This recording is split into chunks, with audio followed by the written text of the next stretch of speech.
أعوذ بالله من الشيطان الرجيم بسم الله الرحمن الرحيم إن الحمد لله نحمده ونستعينه ونستغفره ونؤمن به ونتوكل عليه ونعوذ بالله من شرور أنفسنا ومن سيئات أعمالنا من يهده الله فلا مضل له ومن يضلل فلا هادي له وأشهد أن لا إله إلا الله وأشهد أن محمدا عبده ورسوله أما بعد يا أيها الناس اتقوا ربكم الذي خلقكم من نفس واحدة وخلق منها زوجها وبث منهما رجالا كثيرا ونساء واتقوا الله الذي تساءلون به والأرحام إن الله كان عليكم رقيبا يا أيها الذين آمنوا اتقوا الله حق تقاته ولا تموتن إلا وأنتم مسلمون قل إن صلاتي ونسكي ومحياي ومماتي لله رب العالمين رب اشرح لي صدري ويسر لي أمري واحلل عقدة من لساني يفقهوا قولي. நம்மை எல்லாம் படைத்து பரிபாலித்து பாதுகாத்து காத்துக் கொண்டிருக்கக்கூடிய வார்த்தைகள் வர்ணைகள் செயல்படுத்த முடியாத அந்த ஏக இறைவனை துதித்தவனாக அவனுடைய சாந்தியும் சமாதானமும் இந்த உலகத்தின் இறுதி தூதர் அகிலத்தின் அருட்கொடை நமது உயிரினும் மேலான முஹம்மது நபி ஸல்லல்லாஹு அலைஹி வஸல்லம் அன்னவர்கள் மீதும் அன்னாருடைய கண்ணியமிக்க குடும்பத்தினர்கள் சத்திய சஹாபாக்கள் தாபியன்கள் தபோ தாபியன்கள் இமாம்கள் சுஹதாக்கள் மேலும் இந்த வெள்ளிக்கிழமை என்று இறைவன் கடமையாக்கி இருக்கக்கூடிய ஜுமாவை நிறைவேற்றுவதற்காக வந்திருக்கக்கூடிய நம் அனைவர்கள் மீதும் அந்த வற்றாத பெருங்கருணையானவருடைய சாந்தியும் சமாதானமும் என்றும் நின்றும் பொழியப்படட்டுமாக என்று பிரார்த்தித்தவனாக இந்த வெள்ளிக்கிழமையுடைய உரையை தொடங்குகின்றேன். அன்பார்ந்த சகோதர சகோதரிகளே, பெரியோர்களே, தாய்மார்களே, அல்ஹம்துலில்லாஹ், அல்லாஹ்வுடைய மிக பெரும் கிருபையினால் கடந்த 2 வாரங்களாக இந்த பள்ளியில் இந்த ஜும்மாவை முன்னிட்ட உரைகளை கொடுத்து கொண்டு வருகிறோம்.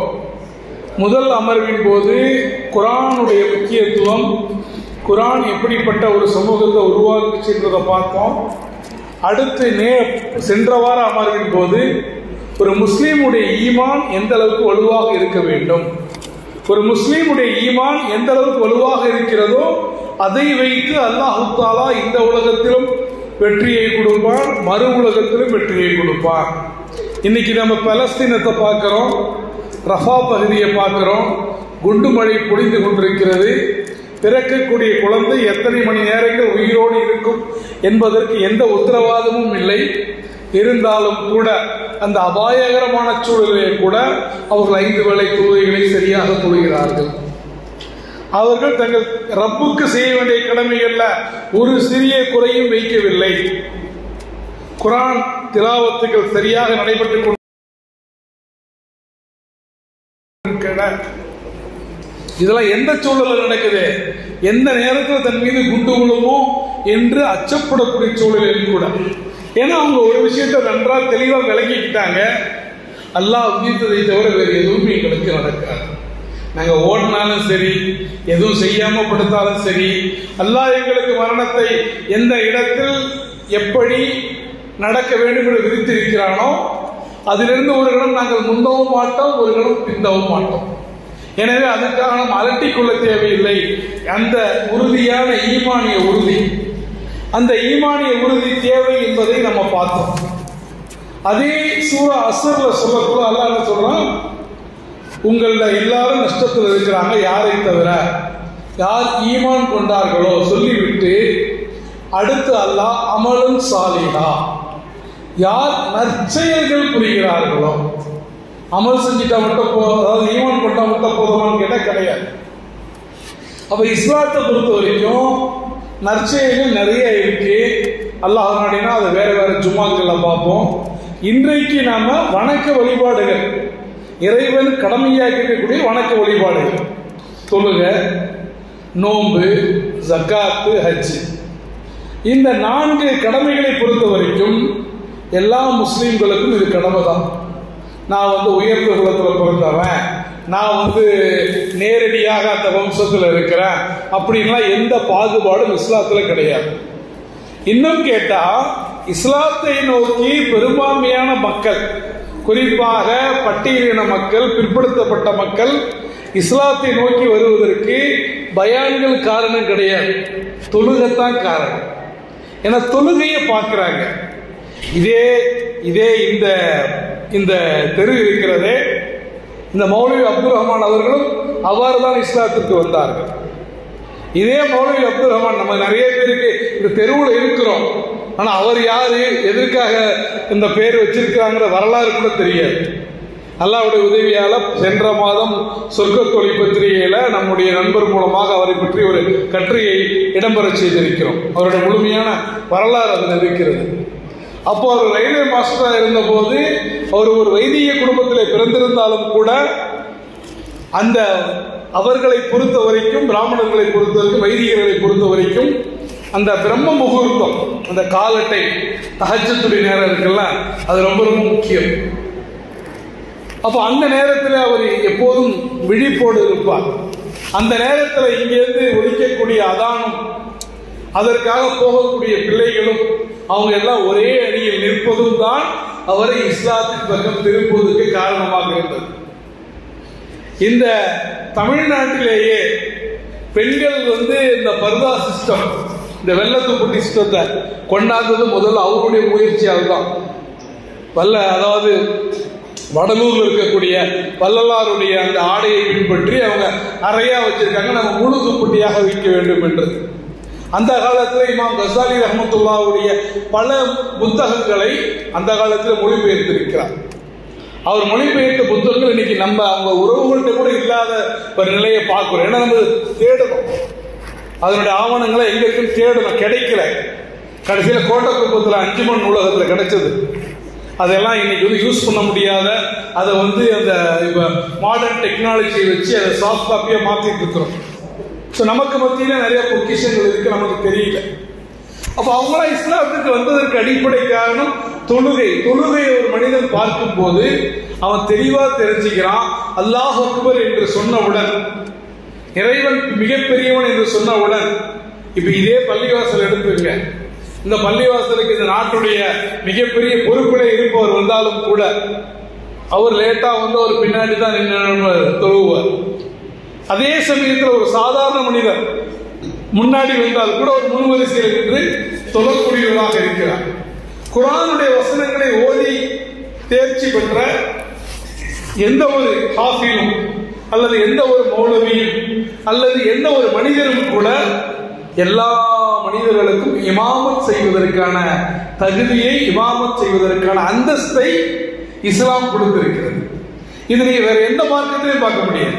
கிறிஸ்துவத்திலேயோ அல்லது இந்து மதங்களிலேயோ இன்றைக்கு அரசு உத்தரவு போட்டு வேணா அனைத்து தரப்பிடம் அர்ச்சகராகலாம், அரசு உத்தரவு போடலாம், மக்களுடைய உள்ளங்கள் முழுசா மாறல. ஆனா இஸ்லாத்தை பொறுத்த வரைக்கும் நேற்று வரைக்கும் இஸ்லாம் பற்றி தெரியாத ஒருவர் இன்றைக்கு லா இலாஹ இல்லல்லாஹ் கலிமாவை சொல்லி உள்ள வந்துட்டானா அவனால கூட எல்லாருக்கும் இமாமத் செய்யக்கூடிய தகுதியை இஸ்லாம் பெற்று தருகிறது. அப்ப தொழுகைங்கிறது ரசூல் ஸல்லல்லாஹு அலைஹி வஸல்லம் சொல்றாங்க, தொழுகை என்பது ஒரு மூமினுக்கு மிஹ்ராஜ்னு சொன்னாங்க. மிஹ்ராஜ்னா என்ன? ரசூல் ஸல்லல்லாஹு அலைஹி வஸல்லம் போய் என்ன பண்றாங்க, வானங்களை கடந்து இறைவனிடத்திலே பேசிவிட்டு வந்தார்கள். அப்ப தொழுகை நாம் அல்லாஹ்வோடு பேசுவதற்கு சமமாகும். சூரத்துல் ஃபாத்திஹாவை ஓதும் போது முதல் 3 வசனங்களை ஓதுறோம். அல்ஹம்துலில்லாஹி ரப்பில் ஆலமீன் அர்ரஹ்மானிர் ரஹீம் மாலிகி யௌமித்தீன் என்று சொல்லும் போது அல்லாஹ் சுப்ஹானஹு வ தஆலா சொல்லுகிறான், என்னுடைய அடியான் என்னை புகழ்ந்து விட்டான். அந்த முதல் 3 வசனங்களை சொல்லும் போது அல்லாஹ் சொல்லி காட்டுகிறான், தன்னுடைய மலக்குமார்களிடத்துல, ரொம்ப உயர்வான மலக்குமார்களிடத்தில் சொல்லி காட்டுகிறான், என்னுடைய அடியான் என்னை புகழ்ந்து விட்டான். அதற்கு பிறகு நாம் என்ன ஒரு உறுதிமொழி எடுக்கிறோம், ஈயாக்க நஅபுது வ ஈயாக்க நஸ்தஈன், இறைவா உன்னையே வணங்குகிறோம், உன்னிடமே உதவியும் தேடுகிறோம். அதற்கு அப்புறம் தான் துஆ கேட்கிறோம், என்ன, எங்களை நேரான வழியில் செலுத்துவாயாக, அது உன்னுடைய கோபத்துக்கு ஆளான வழியும் அல்ல, வழி பிறந்தவர்கள் வழியும் அல்ல என்று சொல்லும் போது இறைவனோடு உரையாடுகிறோம். ஆனா நம்ம என்ன சிந்திக்கணும் அப்படின்னா, நம்ம எத்தனை பேருக்கு தொழுவும் போது உண்மையிலேயே நம்ம அல்லாஹ்வோடு பேசுறோம் அப்படிங்கிற சிந்தனையோடு தொழக்கூடிய எத்தனை பேர்? அந்த 5 நிமிஷம் 7 நிமிஷம் 8 நிமிஷத்துல அல்லாஹ்வை தவிர வேறு எந்த சிந்தனையும் எனக்கு வரல அப்படின்னு சொல்லக்கூடிய எத்தனை பேர். இன்னும் கேட்டா அந்த 5 நிமிஷத்துக்கு தான் கடந்த ஜும்மாவில் சொன்னதை போல தொலைஞ்சு போன பொருள்ல ஞாபகம் வர்றது அந்த 5 நிமிஷத்துக்கு தான், வேற எந்த டைம்லயும் ஞாபகம் வர. அப்ப அந்த 5 நிமிஷம் கூட நம்மால இறைவனோடு நெருக்கமா இருக்க முடியல. இப்ப நீங்க ஒரு வேலை தேடுறீங்க, கல்ஃபுக்கு போறீங்க, யார் யாரையோ பாக்குறீங்க, என்ன பண்றீங்க, ஒரு சிவி அடிச்சு ஒரு ஆண்டே போய் கொடுக்குறீங்க. திடீர்னு அந்த அரபு நாட்டினுடைய மிகப்பெரிய கம்பெனியுடைய சிஇஓ உங்களை பர்சனலா மீட் பண்ணணும்னு சொல்ற, நீங்க என்ன பண்ணுவீங்க, அப்படியே உங்களை அப்படியே பிடிக்க முடியாது, அந்த அளவுக்கு குதிப்பீங்க. நம்ம இவ்வளவு கஷ்டப்பட்டு போகணும்னு நினைச்சோம், இன்னைக்கு அவரே நம்மளை கூப்பிடுறாரு அப்படின்னு என்ன பண்ணுவீங்க, உங்களிடத்தில் இருப்பதிலேயே உயர்தரமான ஆடையை அணிந்து கொண்டு ரொம்ப அவர் எத்தனை மணிக்கு வர சொன்னாரோ அதற்கு முன்னாலேயே போய் 1 மணி நேரம் முன்னாடியே போய் வெயிட் பண்ண, அவரை பார்த்த உடனே அவருக்கு வணக்கம் சொல்லி, அவருக்கு வாழ்த்து சொல்லி, அவரை மரியாதை செலுத்தி, அவரை கண்ணியப்படுத்தி ரொம்ப பொறுமையா என்ன பண்ணுவீங்க, அவர்கிட்ட பேசுவீங்க.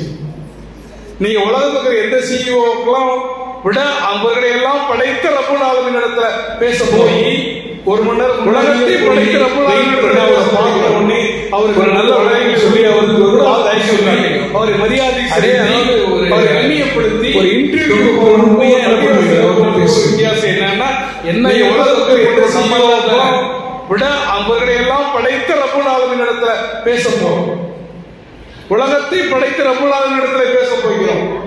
ஒரு நல்ல உடைகளை உடுத்துவதற்கு கூட நம்ம தயக்கம் காட்டுகிறோம்.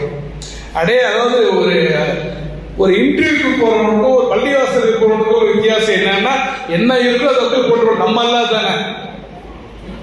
அவ இறைவனை சந்திக்க சொல்கிறோம் என்றால் ரசூல் ஸல்லல்லாஹு அலைஹி வஸல்லம் சொல்லி காட்டுறாங்க, எனக்கு ஏதாவது கவலை ஏற்பட்டா நான் பள்ளியின் பக்கம் விரைவேன், எனக்கு ஏதாவது துக்கம் ஏற்பட்டா நான் பள்ளியின் பக்கம் விரைவேன், தொழுதவுடன் என்னுடைய துக்கங்கள் காணாமல் போயிடுவாங்க. தொழுகையில தான் மூமின்களுக்கு என்ன இருக்கு, கண் குளிர்ச்சி இருக்கிறது. ஆனா நம்ம தொழுகிறோம் சொல்லவே இல்லை, தொழுகை எப்படி தொழுகிறோம், ரசூல் ஸல்லல்லாஹு அலைஹி வஸல்லம் சொல்றாங்க, தொழுகையில கண் குளிர்ச்சி இருக்கிறது. நாம இஷா தொழுதோடனே அப்பாடா முடிச்சா இன்னைக்கு கடமை, இஷா தொழுது முடிச்சு கடமை முடிச்சு, அவ்வளவுதான். அது ஒரு கடமை, அது கடமை அல்ல, அது இயல்பாக நம்ம இறைவனுக்கு செலுத்த வேண்டிய ஒரு உரிமை என்ற உணர்வோடு நாம தொழுதோம் அப்படின்னா அந்த தொழுகை அந்த சஹாபாக்களை புடம் போட்டதை போல நம்மையும் புடம் போடும். அவ தொழுகை வெறும் சடங்காக கடந்து செல்கின்றோம். அல்லாஹ் தஆலா குர்ஆன்ல சொல்றான், இன்ன ஸலாத்த தன்ஹா அனில் ஃபஹ்ஷாஇ வல் முன்கர்.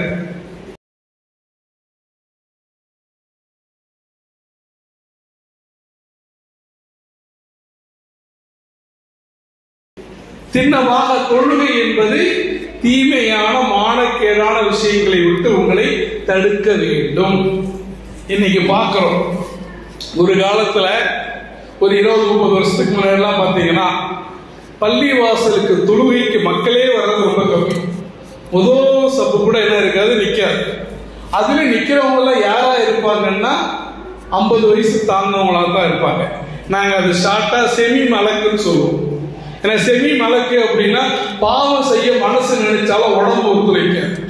ஆனா அந்த மக்கள் எப்படிப்பட்டவங்களா இருப்பாங்கன்னா வெறும் விவாதத்தாளிகள் மட்டுமல்ல, குடுக்கல் வாங்கல நேர்மையா இருப்பாங்க, கொடுத்த வாக்குறுதியை முறையாக நிறைவேற்றுவார்கள், இறைவன் சொல்லக்கூடிய நற்பண்புகளை உடையவர்களாக இருப்பார்கள், இறைவன் தடுத்த பெரும்பாவங்களிலிருந்து விலகி இருப்பார்கள். இன்னைக்கு தொழுகையாளிகள் அதிகமா இருக்கிறாங்க, குவான்டிட்டி அதிகமா இருக்கு, குவாலிட்டி இல்லை. இன்னைக்கு அதிகமாயிடுச்சு, தரம் இல்லை. தொழுகிறவன் பொய் சொல்றான், நோம்பு வைக்கிறவன் திருடுறான், ஜக்காத்து கொடுக்கிறவன் வட்டி வாங்குறான், ஹஜ்ஜுக்கு போறவன் எல்லா அநியாயத்தையும் செய்யறான். அப்படின்னா அந்த தொழுகைகள், அந்த நோன்புகள், அந்த ஹஜ்ஜுகள், அந்த ஜக்காத்துகள் அவர்களிடத்துல எந்த தாக்கத்தையும் ஏற்படுத்தல. அதான் உண்மை. ரசூலுல்லாஹ் தெளிவா சொல்றாங்க. ரசூலுல்லாஹ் சாதி கேட்கிறார், யார் ரசூலுல்லாஹ், ஒருவர் முஸ்லீமாக இருக்கிறார், முஸ்லீமாக இருந்து கொண்டு திருடுகிறார். ஒரு முஸ்லீம் திருட மாட்டான்ங்கிறாங்க. அவன் திருடும் போது இஸ்லாத்தோடு வெளியே வந்துடுறான். முஸ்லீம் என்ற அடிப்படையில் நீங்கள் தொழக்கூடியவர்களாக இருந்தால் தீமையான விஷயங்களை செய்யும் போது, மானக்கேடான விஷயங்களை செய்யும் போது அந்த தொழுகை உங்களை தடுத்திருக்க வேண்டும். அது எப்ப தடுக்கும்? அந்த தொழுகை நம்ம சொன்ன மாதிரி இமாம் பாங்கு சொல்றாருன்னா அதுக்கு 10 நிமிஷம் முன்னாடி போய் ஒது செஞ்சு சுன்னத்தை தொழுது இறைவனை திக்ரு செஞ்சு மனதை ஒருநிலைப்படுத்தி நீங்க ஜமாத்தை தொழுதீங்கன்னா உங்க மனசு அலைவாயாது. நம்ம பெரும்பாலும் வர்றதே பாதியில தான் வந்து சேருவோம். பாதியில வந்து சேரக்குள்ள எதையோ பாதியில விட்டு வந்திருப்போம். அந்த சிந்தனையாகவே தான் தொழுவு இருக்கும். இல்லைன்னா சில பேருக்கு அன்னைக்கு புது செப்பல் போட்டு வந்தா அந்த புது செப்பல் கூட 5 நிமிஷம் மைண்ட்ல இருக்கும்.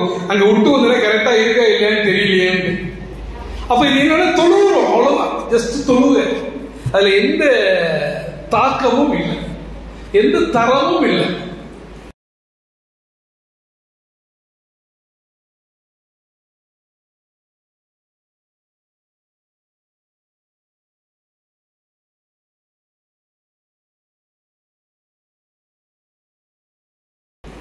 அப்ப அந்த தொழுகை நம்மள்ட்ட எந்த விதமான மாற்றத்தையும் ஏற்படுத்தல.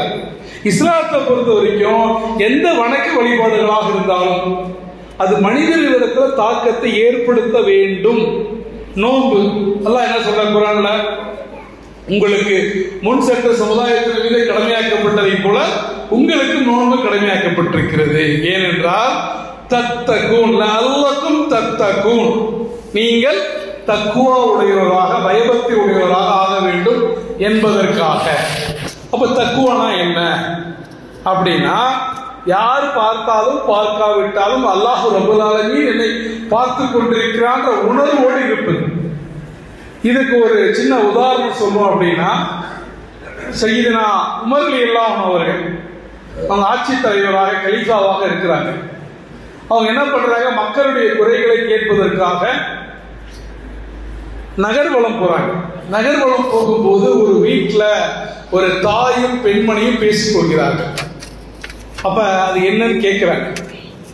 அது எதுக்காக கேட்கிறாங்கன்னா, தான் ஆட்சியின் மீது குறையை திருத்திக் கொள்வதற்காக. உடனே சும்மாலே சொல்லிட்டாங்க, அடுத்தவங்க பேசுற ஒட்டி கேட்கலாம், அதனால நீ போன் பேசக்குள்ள ஆட்டோமேட்டிக்கா நான் ரெக்கார்டிங் போட்டுக்குவேன். இன்னைக்கு நிறைய பேர் தான் பண்றோம்.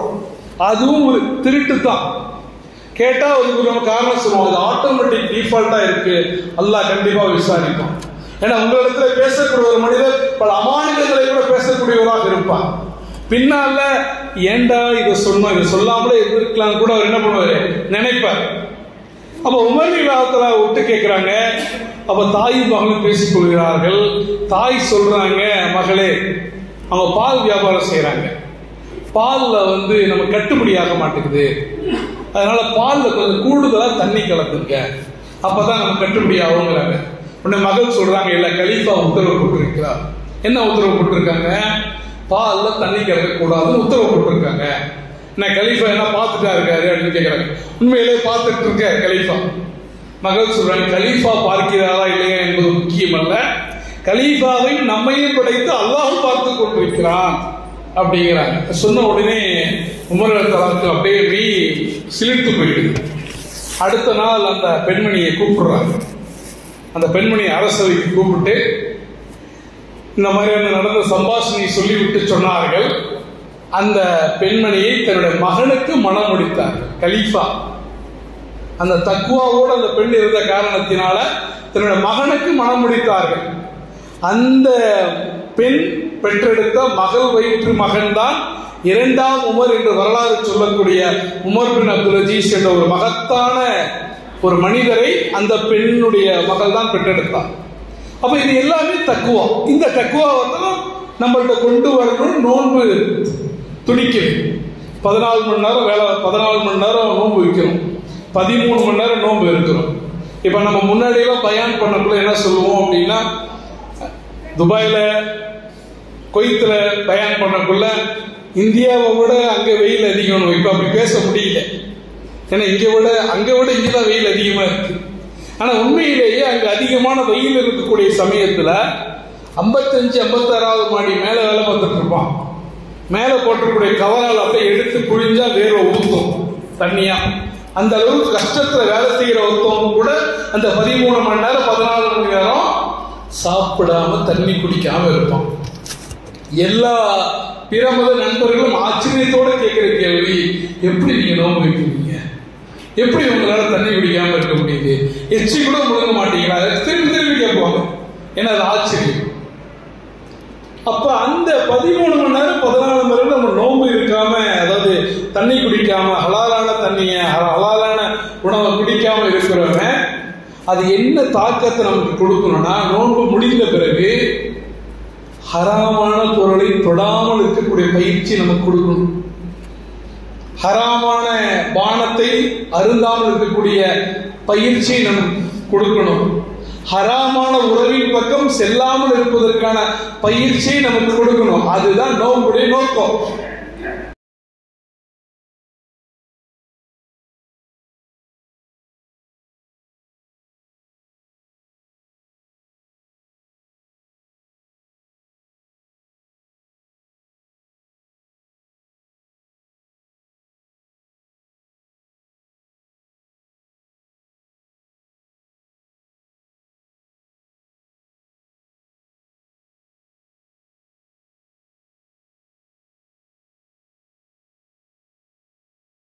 அப்படி இல்லாம நான் 30 நாள் மட்டும் சீதேவி மாதிரி இருப்பேன், மற்ற நாள்லாம் எப்படி வேணா இருப்பேன் அப்படின்னா, நோன்பை நம்ம மற்ற பிற மத நண்பர்கள் மலைக்கு போவாங்க, செப்பல் கூட போட மாட்டாங்க, சாமியின் பேரை கூட சொல்ல மாட்டாங்க, போயிட்டு வந்தவங்க எல்லாத்தையும் பண்ணுவாங்க. அப்படின்னா அதுக்கும் இதுக்கும் எந்த வித்தியாசமும் இல்லை.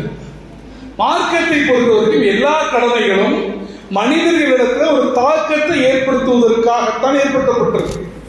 ஏன் நம்ம யாருக்கும் தெரியாம அந்த 13 மணி நேரம் 14 மணி நேரம் தண்ணி குடிக்க முடியாதா, சாப்பிட முடியாதா? முடியும் தானே. ஏன் நம்ம செய்யறது இல்லை? அல்லாஹ் பார்த்து கொண்டிருக்கிறான். அப்ப அந்த அல்லாஹ் ரமலான் அல்லாத மாசத்துல லீவ் எடுத்துக்கிறானா? நவுதுபில்லா. அப்ப அல்லாஹ் அந்த ரமலான் காலங்கள் அல்லாத காலங்கள்ல அல்லாஹ் நம்மை பார்ப்பது இல்லையா அப்படின்னு நம்ம நினைக்கிறோங்கிறது தான் இது அர்த்தம். அல்லாஹ் பாதுகாக்க வேண்டும். அல்லாஹ் என்றும் உயிரோடு இருப்பவன், அவன் என்றும் நித்திய ஜீவன். ரமலான் என்பது உங்களுக்கான, நோன்பு என்பது உங்களுக்கான பயிற்சி. அதனாலதான் நோன்பு முடிஞ்சிட்டா கூட, ரமலான் முடிந்து விட்டாலும் கூட மற்ற மாதங்கள்ல திங்கள் வேளாண்ல நோன்பு வைங்க, 13, 14, 15 நோன்பு வைங்கன்னு சொல்றது அந்த கண்டினியூட்டிக்காக, அந்த சார்ஜ் இருக்கணுங்கிறதுக்காக. ஜக்காத்தை பத்தி பார்க்கிறோம். ஜக்காத் இஸ்லாத்துடைய மிக முக்கியமான கடமைகள்ல ஒன்று. ஏற்கனவே பலமுறை சொன்னதை போல மக்கள் எதை வேணா தியாகம் செஞ்சிருவோம். தன்னுடைய பொருளாதாரத்தை தியாகம் செய்வதற்கு தான் ஒரு நபர்கள் ரொம்ப கஷ்டப்படுறாங்க.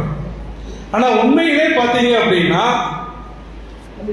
பொருளாதாரத்தை தியாகம் செய்வது இஸ்லாம் எதிர்பார்க்கக்கூடிய ஒரு மிக முக்கியமான ஒரு விஷயம்.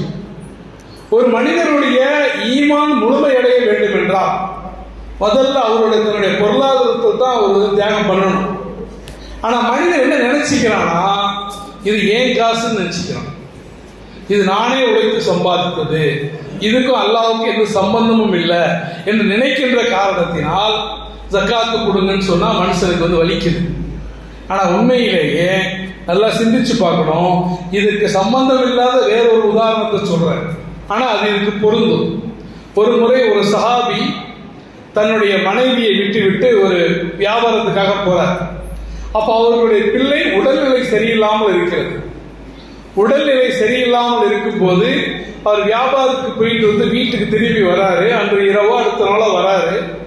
வந்த உடனே மனைவிட்டு கேட்கிறாரு, பிள்ளை இப்போது எப்படி இருக்கிறார்? முன்பை விட சலாமத்தாக இருக்கிறார், நன்றாக இருக்கிறாருங்கிறாங்க. சரி, இவர் போய் சாப்பிடுறாரு, சாப்பிட்டு மனைவியோட கூடுறாரு. அதுக்கப்புறம் மனைவி பேசிட்டு இருக்கிறாங்க. பேசக்குள்ள மனைவி ஒரு விஷயம் சொல்றாங்க. என்ன விஷயம் அப்படின்னா, இப்ப நம்மள்ட்ட யாராவது ஒருத்தவங்க ஒரு அமானிதத்தை கொடுத்துட்டு போயிட்டாங்க, ஒரு அமானிதமா ஒரு பொருளை கொடுத்துட்டு போயிட்டாங்க. திரும்ப கேட்டா நம்ம கொடுத்துருவோமான்னு கேட்கிறாங்க. ஆமா, கொடுத்தானே ஆகணும், அதான அமானிதங்கிறாங்க. அப்படி கொடுக்கும் போது நம்ம ஏதாவது கஷ்டப்படுவோமா, நமக்கு ஏதாவது வலிக்குமான்னு கேட்க, இல்ல அவரு கொடுத்தாரு, அவர் வாங்கிட்டு போறாரு. அல்லாஹ் நமக்கு நம்ம பிள்ளையை கொடுத்திருந்தான், அந்த பிள்ளையை எடுத்துக்கொண்டான். அல்லாஹ் நமக்கு பிள்ளையை அமானிதமாக கொடுத்திருந்தான், அமானிதமாக எடுத்துக்கொண்டான்ங்கிறாங்க. உடனே கோபத்து போச்சு. நான் தான் வந்த உடனே கேட்டேன்ல, பிள்ளை எப்படி இருக்குன்னு. ஏன் இப்பெல்லாம் மௌத்தாக்கு சொல்லி இருக்க வேண்டியதானே அப்படின்னு நேரடியாக ரசூலுல்லாஹ்ட்ட கொண்டு போயிடுறாங்க செய்தியை. ரசூல் ஸல்லல்லாஹு அலைஹி சொன்னாங்க, அவன் சிறப்பானதை செய்தார். ஏன்னா மௌத்துங்கிறது முடிந்து போன ஒன்று, அதை உங்களால் மாற்ற முடியாது. அவங்க சொன்னதுல எந்த தவறும் இல்லை, முன்பை விட அவன் நலமாக இருப்பான். அல்லாஹ் உங்களுக்கு எதை இழந்தீர்களோ அதை விட சிறந்த பிள்ளைகளை உங்களுக்கு தருவான் என்று சொன்னார்கள். அவர்களுக்கு பிறந்த 9 குழந்தைகளும் ஹாஃபில்களாக இருந்தார்கள் என்பதை வரலாறு பதிவு செய்கிறது. அப்ப ஜக்காத்து ஏன் சொல்ல வரேன்னா, நமக்கு கொடுக்கப்பட்ட பொருளாதாரம் என்பது ஒரு அமானிதம்.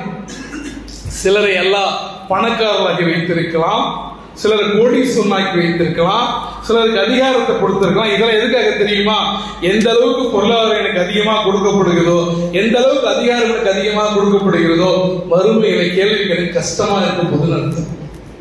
நம்ம அந்த ஸ்கூல்லாம் சொல்லுவோம், கொஸ்டின் பேப்பர் ஈஸியா இருந்தா திருத்துறது ரொம்ப டஃபா இருக்கும், கொஸ்டின் பேப்பர் டஃபா இருந்தா திருத்துறது ரொம்ப ஈஸியா இருக்கும். அதேதான்.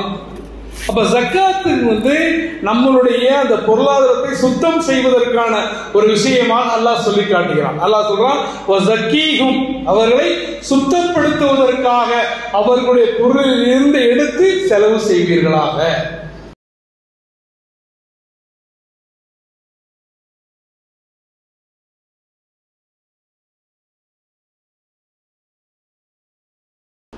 யார் தங்களுடைய பொருள்களை அல்லாஹ்வுடைய பாதையிலே செலவு செய்கிறார்களோ அவர்கள் ஒரு அழகான தோற்காத வியாபாரத்தை செய்து விட்டார்கள், அதற்கு பகரமாக சொர்க்கத்தை பெற்றுக் கொண்டார்கள் அல்லாஹ் சொல்றான்.